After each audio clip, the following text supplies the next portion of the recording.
ताकतवर समंदरी तूफान दाना भारतीय साहिली रियासत ओडिशा से टकरा गया। मूसलाधार बारिशों के साथ तूफानी हवाओं ने निज़ाम जिंदगी दरहम बरहम कर दिया। भारतीय रियासत ओडिशा के साहिली इलाकों में सैलाबी सूरत हाल है। मुतासरा शहरों में समंदरी तूफान के बाइस स्कूल बंद कर दिए गए। ट्रेन और फ्लाइट ऑपरेशन का निज़ाम भी दरहम बरहम हो गया। मगरबी बंगाल में भी 110 किलोमीटर फी घंटा की रफ्तार से हवाएं चल रही हैं।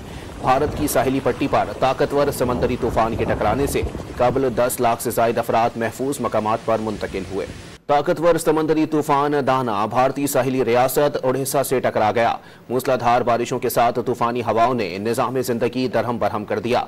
भारतीय रियासत ओडिशा के साहिली इलाकों में सैलाबी सूरत हाल है। मुतासरा शहरों में समंदरी तूफान के बाइस स्कूल बंद कर दिए गए। ट्रेन और फ्लाइट ऑपरेशन का निज़ाम भी दरहम बरहम हो गया। मगरबी बंगाल में भी 110 किलोमीटर फी घंटा की रफ्तार से हवाएं चल रही हैं। भारत की साहिली पट्टी पर ताकतवर समंदरी तूफान के टकराने से कबल 10 लाख से ज़ायद अफराद महफूज मकामात पर मुंतकिल हुए।